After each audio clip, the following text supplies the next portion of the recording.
I would say Vikrant was a unique ship, and even though today we have bigger and more sophisticated ships, I think there will never be another Vikrant.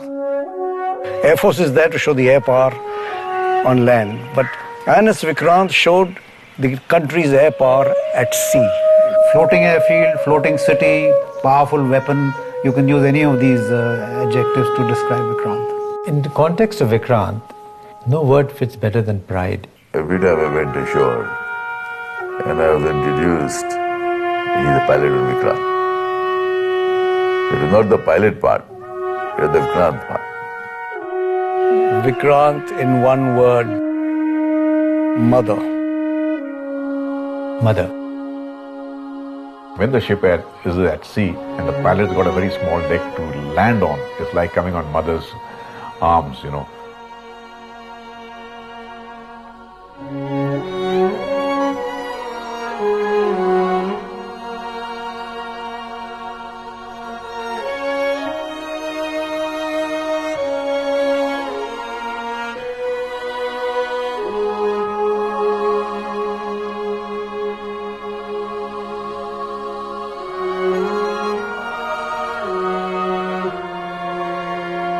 Flying from the aircraft carrier. Differentiates the men from the boys.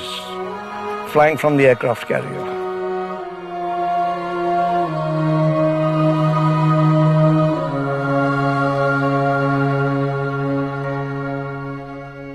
The squadron which was based on Vikrant, that is the 300 squadron.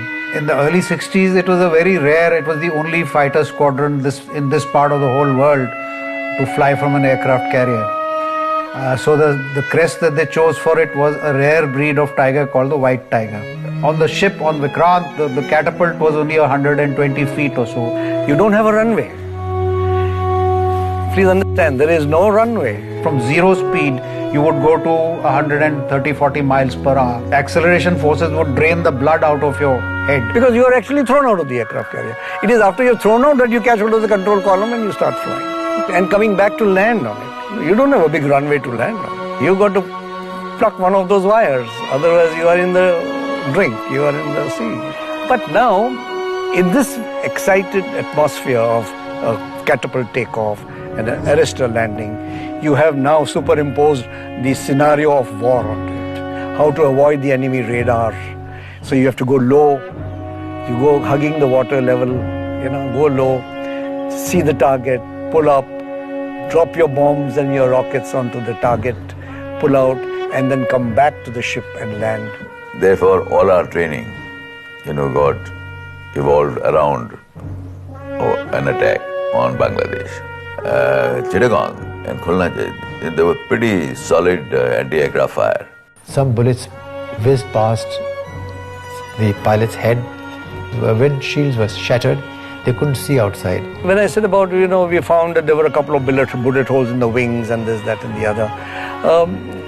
Whilst we were flying, we never felt it. I don't think it really mattered to, the 300 squadron. Our job was to attack and we attacked. It is amazing how the ship performed with a very determined ship and equally determined aircrew.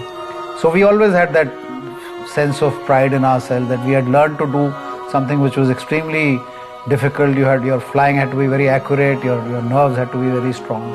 So that sense of pride stays with you always, even till today. I wear my squadron tie with a sense of pride.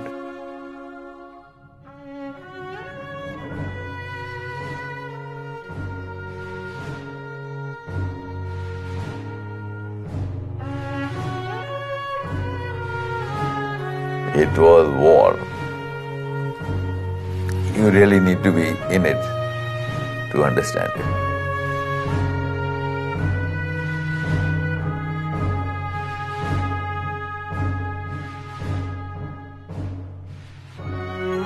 We've been told that Pakistan had declared war.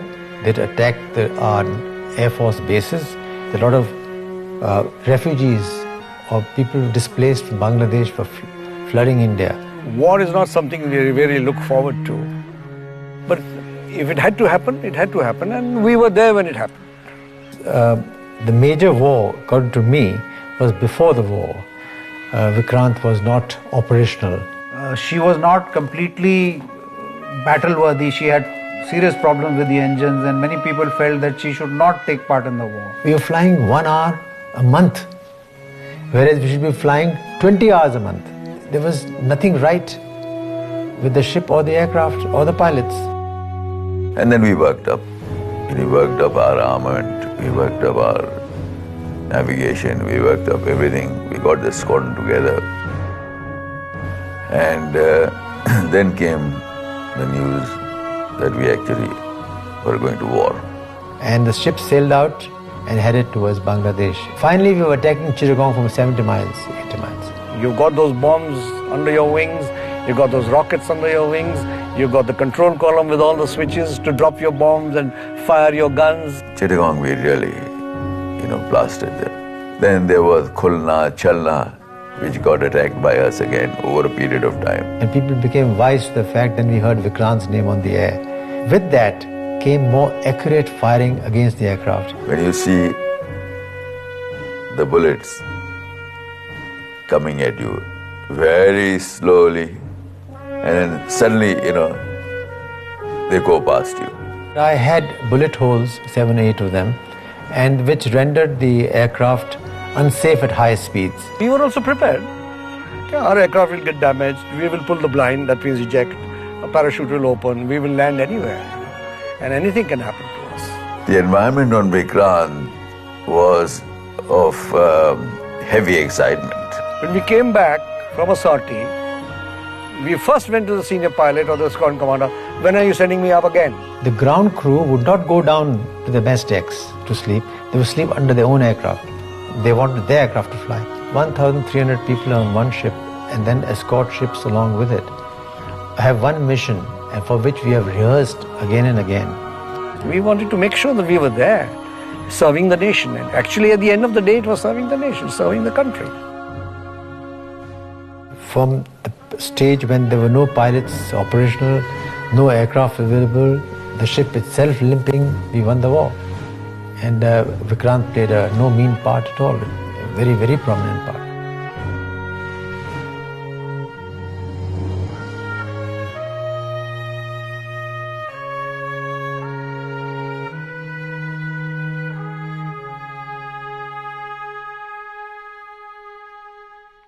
I had a Mayday collision. I went nose down over the deck. Mayday, Mayday, Mayday.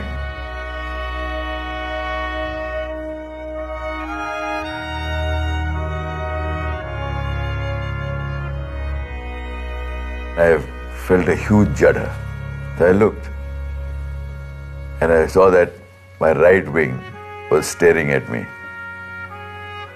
My number 3 had gone into me in the left-hand turn. So I told flying control, I've had a mid-air. So they said, what? I remember the flying control guy. He said, Sina, सुबह पिया तो नहीं है? अरे नहीं, I'm seeing this was 1,200 feet, going down to 11. But as I turned, my wing fell off.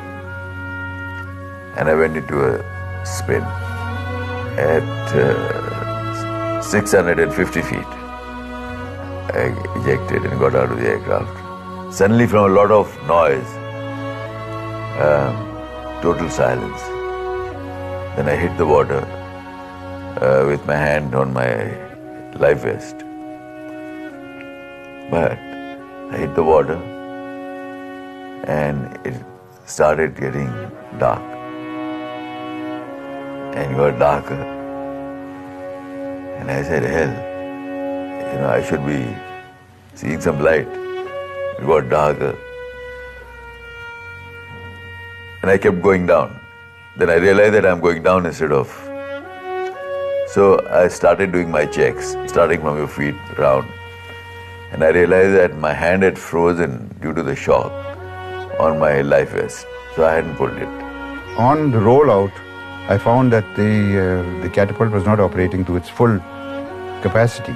So I let the aircraft roll, hoping that by the end of the 108-foot run, I would get the airspeed that was required, which I didn't. Went nose down over the deck, and went into the water vertically, and the ship was moving forward at its maximum speed. In fact, the ship hit me as I went over and made my angle of entry into the water even steeper. I knew the ship was over me. The cockpit filled up with water. It was pretty dark inside, but I waited till I knew I had reached the correct depth. And on ejection, I came out, but as soon as I came out, I hit the bottom section of the ship. My helmet was smashed because of the suction effect of the ship. I was stuck to the ship and moving slowly back. You have big propellers at the back, but the captain of the ship, he took the right action. He went full astern on main engines, so that upset the suction effect, and I was released from the ship's side. The Vikrant carried out extensive trials, catapult trials in Bombay, and I did the full trials of the catapult myself, prove it before anyone else did any operations from the ship. Came ashore, doctor said, bed. I said, no, I'm fine. He said, you're not fine, you rest. So he checked me out, he said, no injury. I came down today, the next day I was down, and the day after that, up again, flying first sortie. That's something you can't forget.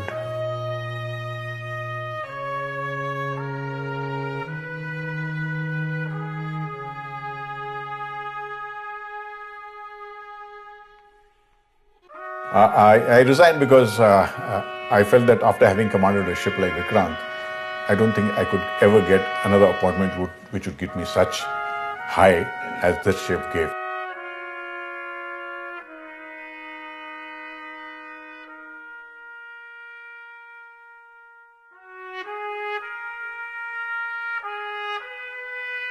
When Naval Headquarters told me that I am being appointed as a captain and the ship will be decommissioned, it came as a shocker to me.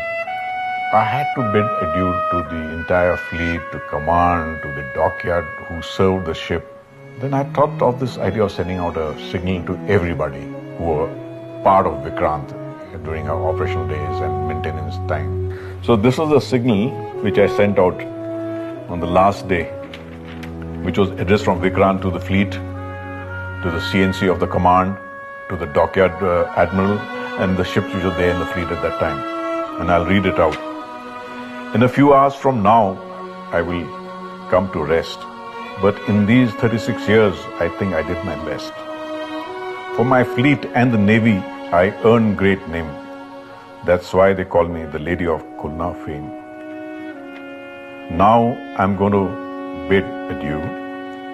And with all the good wishes coming from you, though I will be striking down the pennant from the main, I do hope, Vikrant,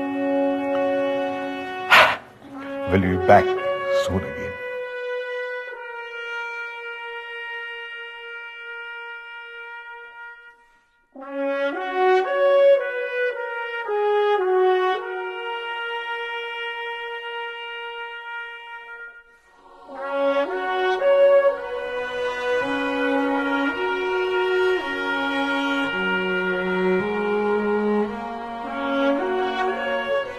We were all convinced that something should have been done to save her.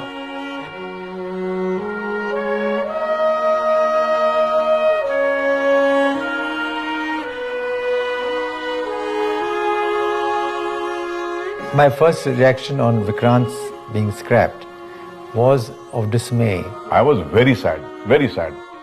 Sheer anger.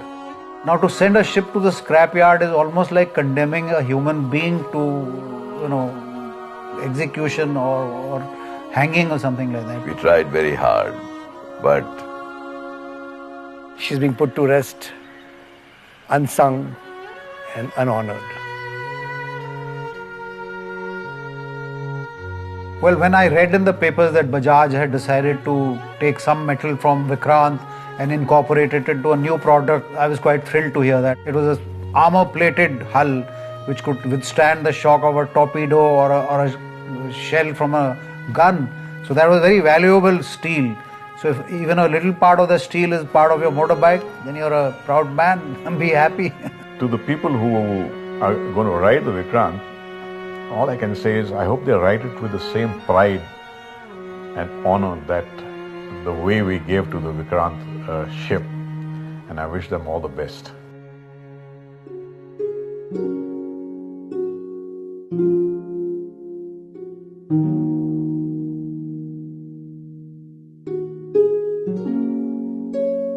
Thank you.